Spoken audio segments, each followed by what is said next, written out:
జరిగేదక్క, ఈ కాన్పు అయ్యే వరకు అన్ని పనులు మానేసి హాయిగా కూర్చోమంటే వినవు కదూ? మరి లేదమ్మా,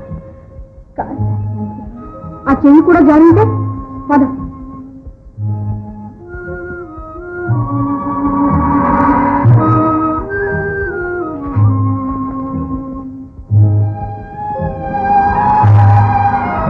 ఇప్పుడు చెప్పక్క, ఏం చేయాలని ఇంత తొందరగా మేడమెట్లు ఎక్కుతున్నావు? పూజ చెయ్యాలి రాధా. ఏం చేస్తాను రాధా? ఆ దేవుణ్ణి నేనొక్కతనే పూజించాలమ్మా. అక్క, ఈ పూజా మందిరంలో ఏ దేవుడున్నాడో చూడాలని నేను ఇక్కడికి వచ్చినప్పటి నుంచి అనుకుంటున్నాను. చూడొచ్చునా అక్క?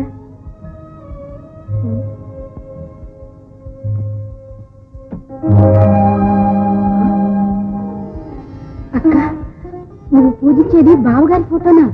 వారేగా నా దేవుడు పరీక్షిస్తాడంటారు. బావగారు నిష్కారణంగా నేను ఎందుకు ఇలా బాధ పెడుతున్నారు ఇప్పుడు అర్థమవుతుంది. దాదా, వారిని విమర్శించడం నేను సహించలేనమ్మా. తప్పు తప్పు. స్వామి, పాపను జాగ్రత్తగా చూసుకోమని అక్కకు మీరైనా బుద్ధి చెప్పకూడదు? రాధా, ఇటు రామ్మా.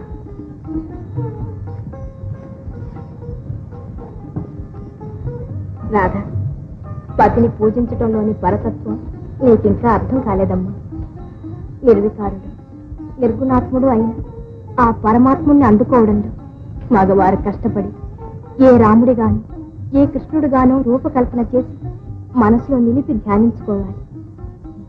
కానీ ఆడదానికి ఆ బెడదలి భర్తే ప్రత్యక్ష దైవంగా ప్రతినిత్యం తన కళ్ళెదటే సాక్షాత్కరించే అదృష్టం ఒక్క భారత స్త్రీకే దక్కింది.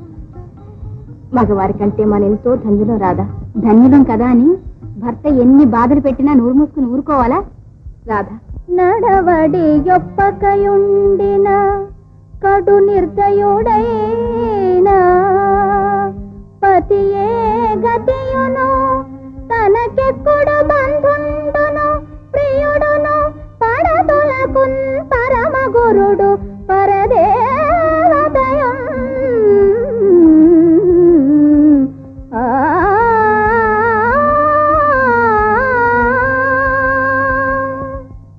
అనసూయ సీతకు చెప్పిన, ద్రౌపది సత్యభామకు నేర్పిన ఇదే మాట. ఆ బాటను అనుసరించిన భారత పుణ్యాగనలందరూ చరితార్థులై భావియుగాలకు మార్గదర్శకులైనారు. సతికి పతి కన్నా వేరు దైవం లేదు, అక్కర్లేదు కూడా. అక్క, ఒకప్పుడు మీ మరిది గారు నువ్వు నిలిచిన చోటే స్వర్గం అన్నారు. ఆ మాట అక్షరాల నిజమని ఇప్పుడు తెలిసింది. ఇంకెప్పుడు నీ అడుగుజాడల్లోనే నడుచుకునేటట్టు నన్ను దీవించక్క. లే తల్లి, నువ్వు తాకి నమస్కరించవలసిన పాదాలు నీ కోసం నిరీక్షిస్తుంటాయి. వెళ్ళిరామ్మా.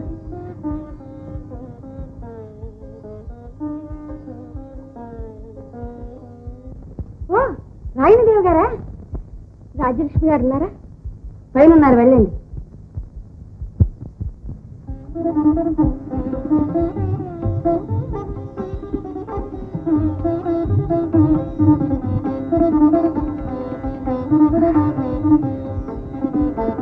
మనసారా మీకు నమస్కరించడానికి మీ బాబు అడ్డొస్తున్నాడు.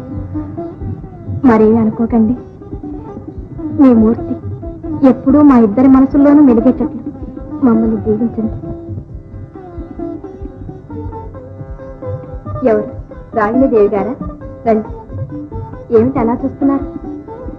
ఈ అధునాతన యుగ వాతావరణంలో సనాతన యుగ ధర్మమైన పతియే పరదైవం అనే పూజా మందిరం ఇన్నాళ్ళకు చూడగలిగాను. ఇది కళా నిజమాన్ని. రండి, కూర్చోండి. ఇన్నాళ్ళకు మీరు దయచేశారు. సమయానికి వారు ఊళ్ళో లేరు, చూశారు. అలాగా, వెళ్ళి చాలా రోజులైంది. ఏ క్షణంలోనైనా విమానంలో వచ్చి వాళ్తారు. వారు నన్ను విడిచి ఒక్క క్షణం కూడా ఉండలేరు. మీ వారి మీద మీకెంత విశ్వాసం? ఎవరు దేవుడు సత్యం వాళ్ళకి తెలియదు. వారితో ఇదేనా? నేను మీకోసమే వచ్చాను. ఆంతరంగికంగా మాట్లాడాలి. మనసిచ్చి సమాధానం చెప్తారా? ఎంత మాట. కూర్చోండి. చూడండి, మీ వారు ఈ ఊళ్ళోనే ఉన్నట్టు నిజంగా మీకు తెలీదా? ఈ ఊళ్ళోనా? ఎక్కడ? హోటల్లో. హోటల్ తిండి వారికి అసలే సరిపడదు. ఆరోగ్యంగా ఉంటున్నారా? శారీరకంగా. ఒక్క క్షణం కూడా మిమ్మల్ని విడిచి ఉండలేని వారు ఊళ్ళోనే ఉంటూ ఇంటికి రాకపోవడానికి కారణం మీరు ఊహించగలరా? సమిష్టి కుటుంబాలలో ఎన్నో సమస్యలు ఉంటాయి. సర్దుకుపోవడం ఆయనకు అలవాటు లేదు. ఈ ఇంటి పరిస్థితులు చూసి ఆయన మనసు విరిగుంటుంది. పోని మీకోసమైనా రావచ్చుగా. కొన్నాళ్లకు ముందు నా భార్య ఒక దేవతను ఉప్పొంగిపోయేవారు. నేను చెప్పలేదు నేనంటే మా వారికి అంతులేని అనురాగమని. కానీ ఇప్పుడు మీ ఇద్దరి మధ్య ఒక అంతులేని అగాధం ఏర్పడింది. మీ మనస్సు నొప్పిస్తున్నందుకు క్షమించండి. వారి మనస్సు ఇప్పుడు వేరు మార్గం పట్టింది. రెండో పెళ్లి చేసుకోవాలని చూస్తుంది.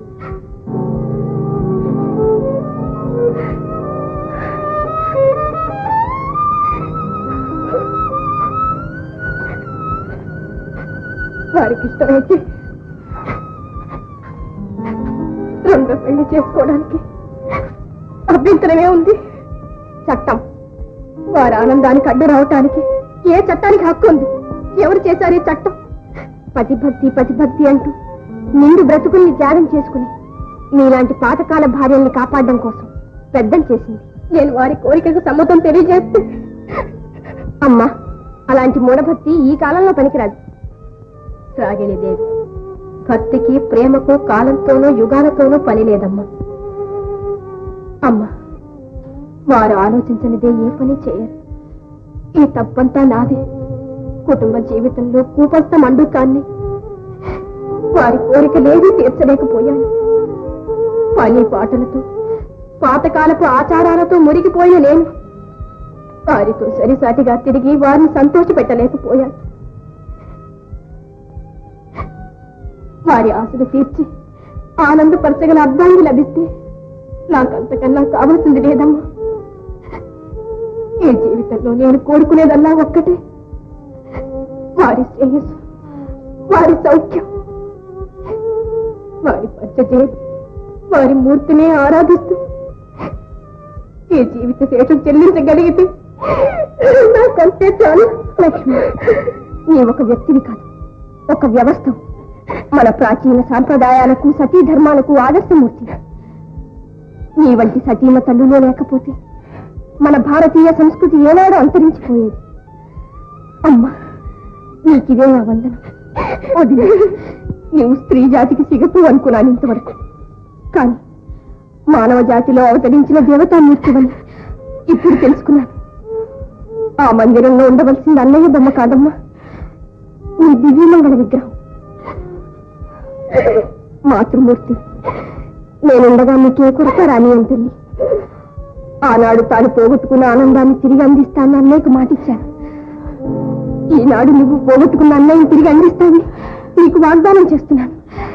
నన్ను దీవించి పంపొది, నన్ను దీవించి పంపు.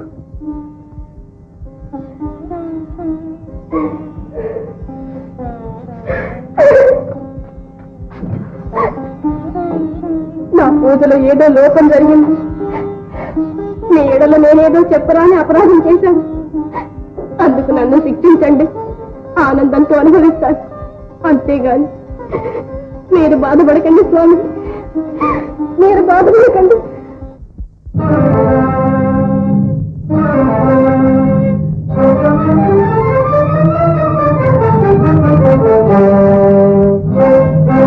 ఎప్పుడు వచ్చారండి? నేను రాకపోతేనే బాగుండేది కదా మీకు. ఊళ్ళో ఉండి కూడా ఇంటికి రావడం మానేస్తారా? ఏ రోజు వచ్చి దేవి గారిని సందర్శించుకోవాలా? ఇంటి భోజనం అసలే మానేశారు. కాస్త పలహారం తీసుకొస్తానండి. ఇంత విషయం కలిపా? ఏమిటండి మాటలు?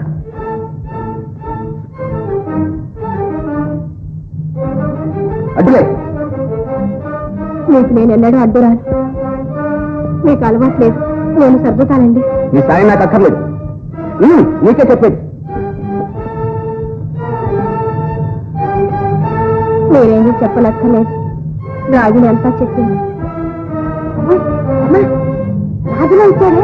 ఈ ఉమ్మడి సంసారంలో ఏ ఉప్పన రాకూడదని బాధపడ్డాను. అదే తప్పనిసరైంది. సరే, ఇది నా తల మీదుగానే పోనివ్వండి, మరేం పర్వాలేదు. మీరు నిరభ్యంతరంగా మరో పెళ్లి చేసుకోండి. దానికి నీ సలహా అనవసరం. ఈ జన్మకు నేను కోరుకునేదల్లా ఒక్కటి. ఎప్పుడైనా ఈ మందభాగ్యురాలు మీకు గుర్తుకొస్తే ఒక్కసారి కనిపించి నీ పాదధూళి ప్రసాదించి వెళ్ళండి. పాతివృత్యం వెలగబెడుతున్నావా పాపిష్టిదా? ఏమన్నారు? తేనె పూసిన కత్తి పడుతున్నా. ఇది ఇల్లు కాదు, పాపాల పుట్ట. ప్రతి వ్యక్తి ఒక నాగుబాము. పెదవుల్లో తేలిదు, కడుపులో కాలకృతం. నిన్ను చిత్తవత చేసిన పాపం లేదు. నీకోసం చావటానికైనా సిద్ధంగా ఉన్నాను, కానీ నాతో పాటు నీ పాపడి ప్రాణాలు కూడా హరించడానికి నాకు హక్కు లేదని బాధపడుతున్నాను. ఇంకోసారి ఆ మాట అన్నావంటే నేను హతమారుస్తాను. జాగ్రత్త.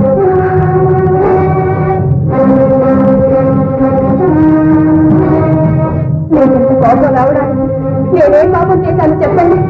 ఏ భార్య భర్తకు చేయడానికి మహాద్రోహమే చేశావు. మీ పాదాల మీద ప్రమాణం చేసి చెబుతున్నాను, తెలిసి నేనే తప్పు చేయలేదు. తెలిసి చేసినా చెప్పి తెచ్చించండి, ఆనందంతో అనుభవిస్తాను. నీ పాపాన్ని నా నోటితో చెప్పించాలని చూస్తున్నావా?